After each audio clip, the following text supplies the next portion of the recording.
What if I told you there's a simple 6-step formula for turning this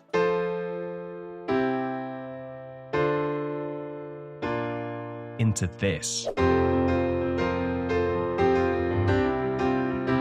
It's called the create method, and I use it every single time I want to bring chords to life on the piano. It's the same method I've taught to hundreds of piano players over the years, and once you've got it, you'll never look at a chord chart the same way again. Let's dive in. So this create method is an acronym. Create method is an acronym. There we go. I finally got it.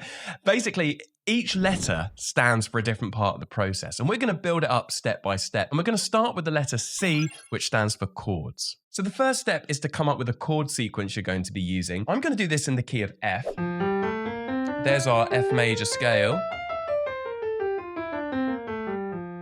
I love doing these tutorials not in the key of C. I think so many piano tutorials get you kind of stuck in C major, and it's really good to break away from that once in a while. And the chord sequence is going to go F, C, D minor 7, B flat, and then in the last bar we're going to go to a B flat over C as well. So I just run through that. We got F, C, D minor 7, B flat, and then at the end we're going to do a B flat over C. Now you might be thinking, oh, that doesn't sound like what you played at the beginning. No, it doesn't. We got another 6 stages to go yet. So at the moment you can hear the chords. They're just jumping about all over the place. Nothing's connected. It doesn't sound musical. It doesn't sound smooth, okay? And that's what we want when we're playing piano. We want all our chords to flow. So that is what the R stands for in create. It stands for right hand path. And we're going to map a pathway for our right hand to follow through this sequence. Now, there's a key rule for this. You've got to remember this one. Don't start in root position. So often as piano players, we go straight to the root position. It's just like our default, okay? And we don't want to do that. In our right hand, we want to start with an inversion. And that's exactly what we're going to do now. We're going to start here with second inversion. Now from there, we're going to move in a downwards direction in our right hand to the next chord, okay? Downwards direction to begin with. We might go up a bit later, but let's check it out. So how do I find a C chord in a downwards direction from here? There we go. There's F. Well, actually, you can see if I just do this, I found my C chord. And what's great about this is this note has stayed where it is, this C. It's like a glue throughout the progression. One note has stayed the same. That's beautiful when that happens. It just creates a kind of consistency when you're changing chord. The next chord in the progression is D minor 7. D minor 7 is actually F over D. Check this out. If I play an F chord in my right hand and stick a D underneath it, there you go. You can think of it as F over D. So we could think of it as another F chord with a different note in the bass. I remember when I first learned that and I made that connection, it completely blew my mind because I was like, oh wow, it all kind of links up. Now, as with so many of the videos here on this channel, we've put together a free PDF lesson book that's got the sheet music and notation for everything I'm covering today, step by step, laid out for you in a really clear way so you can just follow along and get everything under your fingers. The link to download that is in the video description. You can also scan this QR code up here. Anyway, okay, so where were we? There's our C chord. We want to find D minor 7, okay? We're going to move our right hand up to an F chord because we're thinking of D minor 7 as F over D, and we're going to play a D in our bass. So where is that? Well, we've actually just come from an F chord, so we can go back, but put the D in our left hand. You see that? There's our D minor 7 shape. So far we've got beautiful, that's working really well. Lastly, how do we find that B flat chord in a downwards direction? Well, let's have a look. Where's our B flat chord? There it is. That's the closest B flat chord moving downwards. Okay, it's quite a jump, but it sounds nice, you know, it sounds like a melody.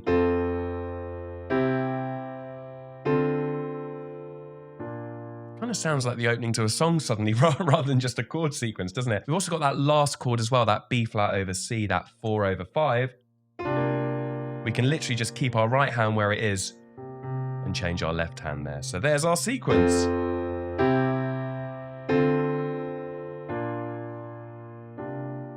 Okay, E. It stands for enter. I had to sort of shoehorn these different things in. Enter left hand. Okay, and this is what we're going to do now. We're going to begin just by using octaves. I'm just rolling those octaves in my left hand. It gives the music, it moves the music along more. It makes it flow, it gives it kind of grounding. You can see every time we're going through the system, we're adding something new. We're taking it up a level. We're making it sound more and more like music. The next step is to think about adding chromatic step-ups, okay? And I'll explain a little bit more about what this is. It's something else you can add in your left hand if you want to kind of take it up a level. This is what it looks like.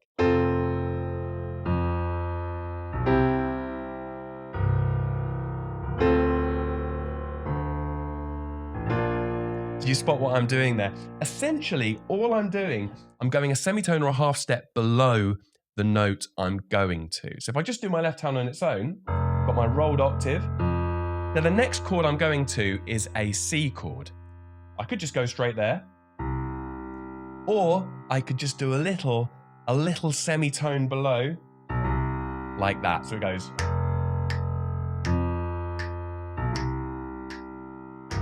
Then I'm going to a D minor 7. Where's the semitone below? It's there. So check this out. 1, 2, 3, 4. See, and you just roll up to it. When you put it together, you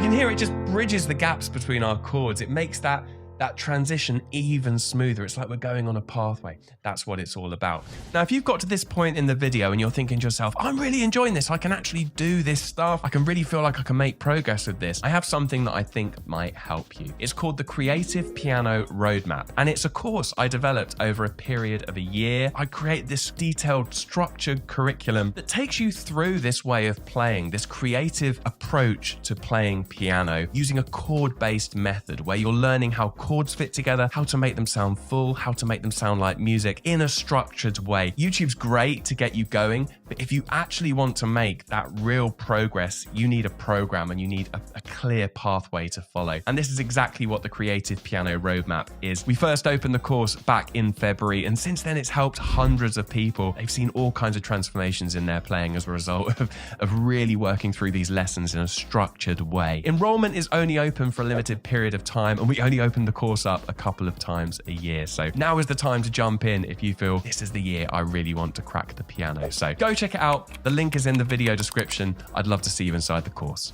Okay, rhythm. We now want to add some simple rhythm in our right hand just to bring it to life and make the music feel like it's breathing and it's moving. So for this, I think I'm going to do something like this pattern. I'll just break that down for you a little bit slower. You can see what I'm doing there is essentially dividing my hand in two. I've got like the upper part of my hand here, and then my thumb here. And I'm doing the rhythm between the upper part of my hand and my lower part of my hand, my thumb. If I now apply that rhythm to our whole sequence on every single chord and add in my left hand as well, this is what it sounds like. Check it out.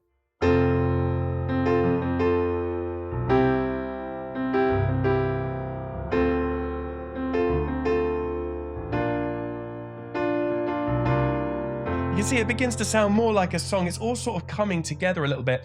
Just to begin with, you don't have to do all of that in your left hand. If you're getting your right hand together, just play simple root notes in your left hand. Don't worry about all those octaves and chromatic step-ups. This is all written out for you in that lesson book, and I've also given you some specific tips so you can kind of get it all together without having to put everything in it. Okay, I've given you some little practice tips in there as well, so do go and check that out. The link to download that is in the video description. But you can see we're in the space now.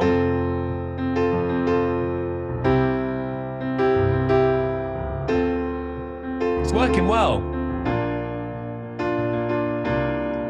These steps we've covered so far are all about the foundations. When you're working through this, make sure you can complete the previous step before you move on to the next one, okay? It's so tempting to always move on, but sometimes you just have to lay those foundations and take the time. because it's really going to pay off in the long run. Okay, we're now at a stage where we can begin to think about the decoration in what we're playing. How do we just add little things that make it sound better, more professional, more flowing, more organic? The first step is piano fills, which brings us to the T in Create, which stands for Tasteful Piano Fills. We're not going to be adding fills absolutely everywhere, little subtle ones. In fact, we might even use the same fill in every bar. Let me show you what this looks like.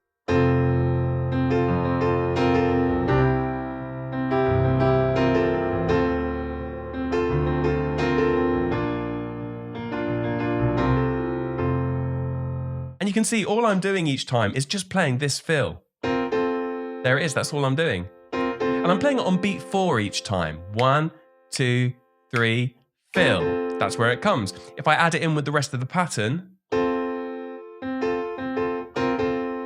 and I do the same thing again. But you can see I'm playing that same kind of F major fill, where I'm moving from this 4th down to the 3rd of the F, no matter what chord I'm on. Okay, it doesn't really matter. You're referencing the home key. Okay, this is where we kind of move into the kind of arrangement and creative technique kind of area. Whenever you reference the home key you're in a piano fill, it just binds the music together. It's like it's a glue, and it just makes everything just feel really cohesive. Just have a listen.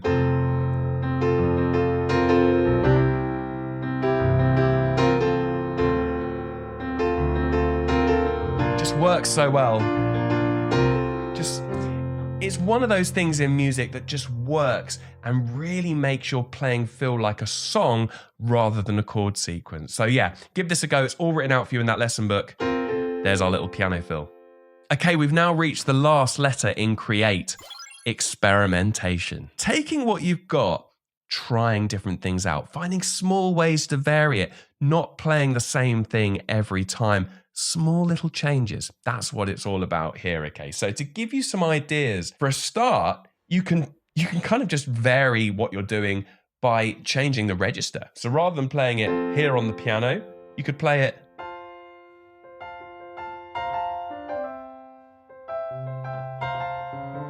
just higher on the piano, and immediately it gives it a different feel. It sounds softer, more calm. It kind of works really well.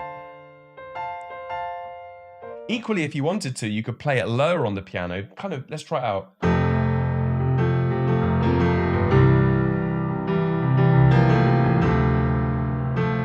So it sounds a little bit muddy down there, but I don't mind it. It kind of sort of works. Do you see the process I'm going through here? I'm trying things out, listening back to it, and making changes based on how it kind of works and what I think sounds good. Another thing you could try out is just making the chords leaner, not play as much. Just let the chords ring.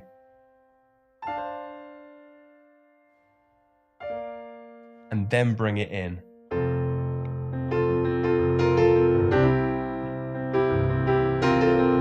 You know, all of these things, it's just about trying stuff out. And that is what this experimentation is all about. Okay, I'm going to have a go at playing this through. I'm actually going to do it with a backing track as well. When you play with a drum groove, you're getting that subdivision, you're getting that feel. It sounds like music. It's just a really great way to really work on your sense of groove. So I do this all the time and I highly recommend it. This backing track is also included with that PDF download. So do go ahead and grab that because it means you can really put everything into practice. Okay, let's give it a go.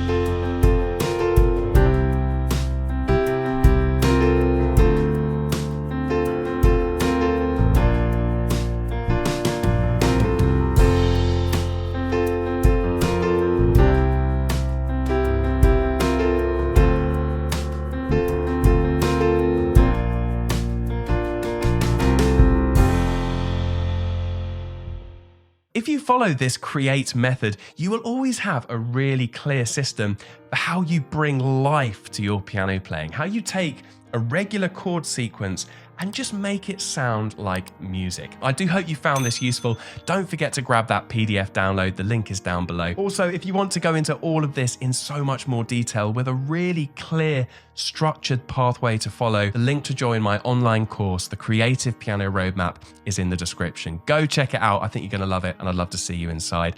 Thanks so much for watching this video. I'll see you in the next one.